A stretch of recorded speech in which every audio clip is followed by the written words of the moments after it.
इस वीडियो में ईशा देओल को अपनी स्टेप मदर प्रकाश कौर के घर जाकर उनसे मिलने के बारे में, और वो भी 30 सालों के बाद, जब धर्मिंदर जिस दुनिया में नहीं रहे, उसके बारे में शेयर करेंगे। But before that do subscribe to our channel.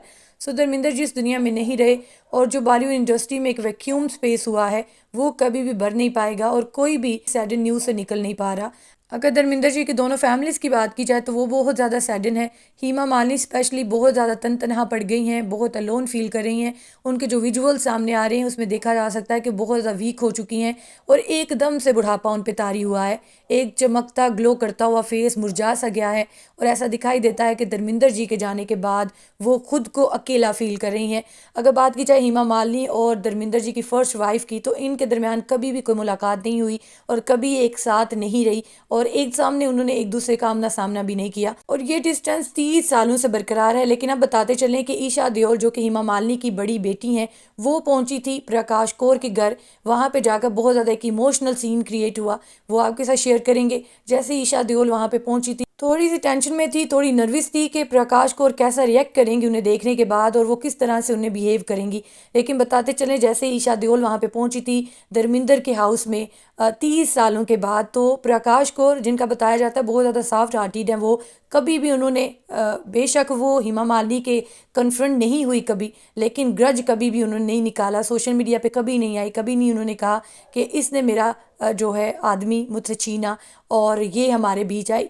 तो ये बताते चले प्रकाश कौर ने बहुत ही अच्छे से वेलकम किया और जैसे ईशा देओल वहाँ पे पहुँची थी तो उन्होंने जाकर पैर छुए, आशीर्वाद लिया और जो प्रकाश कौर है उन्होंने उनके सर पे भी हाथ फेरा और उन्हें उठाकर बहुत ही इमोशनल हग किया और दोनों बहुत ज़्यादा रोए। ऐसा दिखाई दे रहा था कि ईशा देओल को बहुत ज़्यादा कमी महसूस हो रही थी अपने फादर की। सो यही कारण था कि वो धर्मिंदर के घर गई। ये एक बहुत ज़्यादा स्पेशल मोमेंट था क्योंकि 30 सालों के बाद प्रकाश कौर के गले लगना और स्टेप मदर, जिन्होंने कभी भी ईशा देओल आना के साथ मीटअप ना किया हो, हेमा मालिनी से कोई मुलाकात ना की हो, लेकिन जब धर्मिंदर जिस दुनिया में नहीं रहे तो उन्होंने आगे बढ़कर गले लगाया है और एक बहुत ज़्यादा इमोशनल वहाँ पे सीन क्रिएट हुआ है। ईशा के भी आंसू रुकने का नाम नहीं ले रहे थे और अगर बात की जाए धर्मिंदर जी की फ़र्स्ट वाइफ प्रकाश कौर की, तो उनके भी आंसू थमने का नाम नहीं ले रहे थे। ईशा देओल कहीं ना कहीं अपने फादर को भी मिस कर रही हैं और बैडली मिस कर रही हैं। सो यही कारण था कि वो पहुंची थी देओल फैमिली में, जहाँ बहुत टाइम से डिस्टेंस है देओल और हेमा मालिनी की फैमिली के दरमियान। और ये भी बताते चलें, जब से हेमा मालिनी की शादी हुई है तब से ये इकट्ठे भी नहीं रहे, ज़्यादा कोई मुलाकात नहीं हुई। हेमा मालिनी की कभी प्रकाश कौर से नहीं हुई।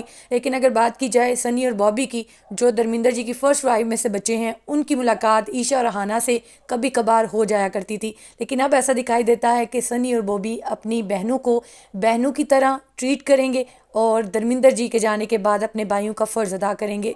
और ईशा देओल भी शायद इसी मान से अपने भाइयों के घर गई हैं कि उनके भाई उन्हें कभी भी खाली हाथ नहीं लुटाएंगे और हमेशा उनका साथ देंगे और कभी भी अपने पिता की कमी महसूस नहीं होने देंगे।